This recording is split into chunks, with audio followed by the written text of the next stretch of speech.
Break के बाद आपका स्वागत है। हरियाणा की सरकार पर सीएजी ने आज सवाल खड़े किए। सीएजी की रिपोर्ट कहती है कि सरकार ने नियमों में फेरबदल कर गुड़गांव के उलावास गांव की जमीन राजीव गांधी ट्रस्ट के नाम कर दी। और क्या है सीएजी की पूरी रिपोर्ट, आइए देखते हैं हमारी इस खास रिपोर्ट में। गुड़गांव के उलावास की गांव की जमीन राजीव गांधी चैरिटेबल ट्रस्ट को दिए जाने पर सीएजी ने हरियाणा की हुड्डा सरकार के कामकाज पर सवाल उठाए हैं।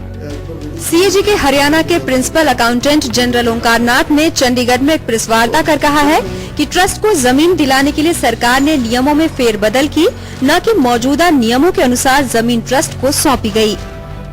इसमें जो एप्लीकेंट है, एप्लीकेंट ओनर होना चाहिए। पंचायत की जो जमीन थी, पंचायत ओनर थी, पंचायत ने कभी इसके बारे में एप्लीकेशन नहीं दिया।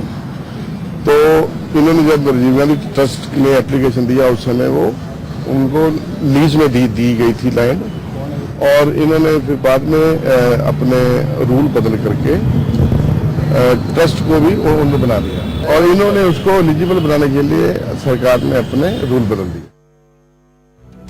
सीएजी ने सवाल किए हैं कि कैसे लीज के लिए दी जाने वाली जमीन बिना नीलामी के लिए इकलौते आवेदक को सौंप दी गई। वहीं सीएजी ने अपनी रिपोर्ट में गुड़गांव की ही एक दूसरी जमीन के लिए भी सरकार को घेरे में लिया है। रिपोर्ट कहती है कि गुड़गांव की वन क्षेत्र की 351 एकड़ जमीन HSIIDC ने रिक्रिएशनल और लेजर प्रोजेक्ट्स के लिए डीएलएफ को कौड़ियों के भाव बेच दी, जिसे सरकार को 438 करोड़ से भी ज्यादा का घाटा उठाना पड़ा। हमने अपनी रिपोर्ट में बड़ा स्पष्ट लिखा हुआ है कि जो कंसल्टेंट ने कैलकुलेशन किया है, कैलकुलेशन की गलती से 438 करोड़ का नुकसान हरियाणा सरकार को हुआ। सीएजी ने हरियाणा के विधायकों पर भी उन्हें मिलने वाले भत्तों के दुरुपयोग का आरोप लगाया है। रिपोर्ट कहती है कि राज्य के 26 विधायकों ने, जिनमें किरण चौधरी और सुरजेवाला के नाम भी शामिल हैं, उन्होंने साल में 2 दफे यात्रा भत्ता वसूला, जो कि नियम के मुताबिक 1 दफे ही मिलता है। चंडीगढ़ से कैमरामैन फिरोज खान और संजय मेहता के साथ Amrita Chauhan, day night news. और इसी मसले पर हमारे साथ चर्चा के लिए मौजूद है रघुबीर सिंह जी, जो कि सीएजी के उपाध्यक्ष रह चुके हैं। रघुबीर जी, सबसे पहले आपका स्वागत है हमारे स्टूडियो में आने के लिए। आज जो सीएजी ने रिपोर्ट जारी की है, हरियाणा सरकार के कामकाज पर सवाल उठाया है, क्या कहेंगे आप? नियमों में फेरबदल किया गया गुड़गांव की जमीन देने के लिए। एजी हरियाणा, इस केस में प्रिंसिपल एजी हरियाणा वो गवर्नमेंट के ऑडिटर हैं, प्रोफेशनल हैं जी। और ये ऐसा प्रोफेशनल है जो ऑब्जेक्टिव होता है, जिसके प्रोफेशनल व्यू को कोई इग्नोर नहीं कर सकता। अच्छा। दोनों कारण से। अच्छा। एक तो वो प्रोफेशनली ट्रेंड है जी, और एक ऑब्जेक्टिव इसलिए है कि उसके ऊपर कोई प्रेशर नहीं लाया जा सकता। तो उसकी कैलकुलेशंस या उसने जो कुछ कहा है, इस केस में उसने कहा है कि इरेगुलरिटी है जी। ऑन फेस ऑफ इट, उसको एक्सेप्ट करना चाहिए। और जो कंटेंट्स हैं रिपोर्ट के, उनको देख के पता लगता है कि ड्यू डिलीजेंस रही है उस ऑब्जेक्शन को लेने को और उस इरेगुलरिटी को इरेगुलरिटी कहने की। इरेगुलरिटीज तो हुई हैं, उसमें सबसे बड़ी बात यह है कि एक ओपन टेंडरिंग प्रोसेस जो गवर्नमेंट में एसेंशियल है या किसी भी अच्छे ऑर्गेनाइजेशन के लिए, जी, जो कायदे कानून बनाए गए हैं उनको फॉलो नहीं किया गया है। जी, सिर्फ एक आवेदक को फायदा पहुंचाने के लिए नियम बदले गए। हरियाणा सरकार के कामकाज पर सवाल उठाया है सीएजी ने। और जो राजीव गांधी चैरिटेबल ट्रस्ट है, उन्हें ये जमीन दी गई है। अब इसमें गवर्नमेंट का कितना हाथ था? जी, किसी को खुश करने की कोशिश, अब ये बातें सब एक्सट्रेनियस है जी। सीएजी ने अपनी रिपोर्ट में ये नहीं कहा होगा जी। ऑब्वियसली ये बिल्कुल स्पष्ट है कि सीएजी ने कामकाज का लेखा जोखा ही जारी किया है, लेकिन हरियाणा सरकार के कामकाज पर उंगली उठाई गई है और इससे इशारा साफ नजर आ रहा है कि किसी को खुश करने की कोशिश में हरियाणा सरकार ने नियमों में फेरबदल किया। सीएजी कभी भी किसी बात को पॉलिटिकल एंगल से या पार्टी के ऐसे पॉइंट ऑफ व्यू से नहीं देखेगा जी सर। लेकिन सीएजी की जो रिपोर्ट है, उन्होंने विपक्ष को एक मुद्दा दे दिया हरियाणा सरकार के खिलाफ। विपक्ष ने मुद्दा ले लिया है, वो अलग बात है जी। पर सीएजी की रिपोर्ट में ये लिखा है कि ट्रांजैक्शन कैसे हुई थी, ये लैंड कैसे अलॉट हुआ जी, बिडिंग नहीं कराएगी। हाँ, उसमें ओपन टेंडरिंग प्रोसेस या open scrutiny of the applicants थी या नहीं थी। इस केस में सीमिंगली एक ही एप्लीकेंट था जी, तो उस हिसाब से ये साफ साफ इरेगुलरिटी लगती है। और अगर सीएजी ने ये ली है इरेगुलरिटी, ऑब्वियसली ली है, रिपोर्ट में है जी, तो वो एक ऐसा प्रोसेस है जो इस केस में इनएविटेबल है और सीएजी को लेना ही था।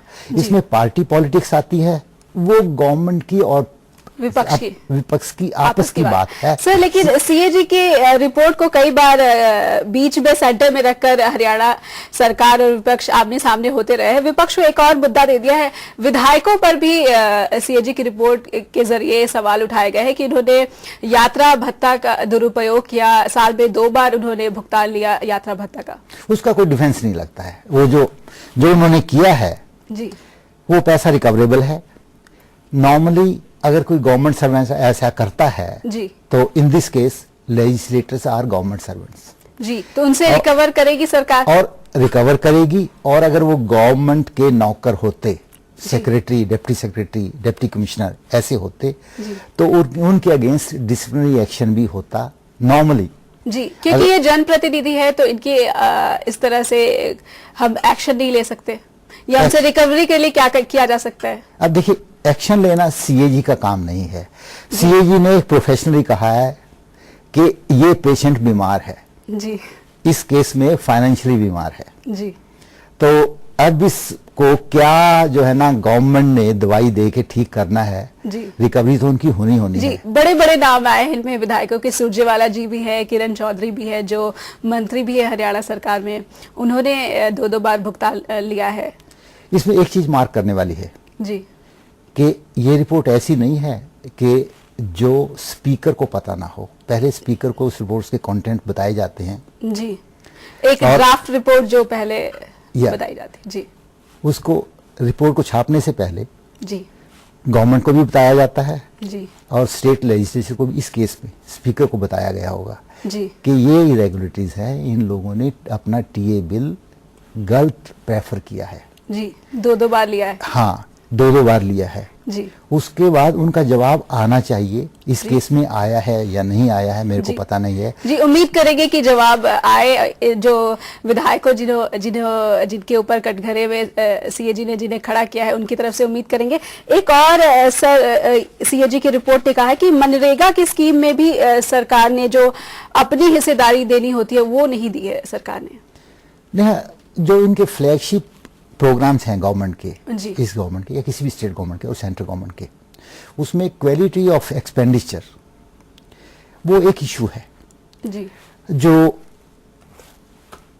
एजी की रिपोर्ट, इसमें एजी की रिपोर्ट में इसलिए कह रहा हूं कि इनिशियल रिपोर्ट वो एजी ही बनाता है, उसके बाद सीएजी उसको स्क्रूटनी करके अपने दस्तखत करते हैं। दोनों, ये रिपोर्ट में दोनों के दस्तखत होते हैं। तो सीएजी की रिपोर्ट में हरियाणा की वर्ष 11-12 की रिपोर्ट जी, इसमें एजी ने कहा है कि quality of expenditure is questionable to the extent of about से 2000 करोड़ जी।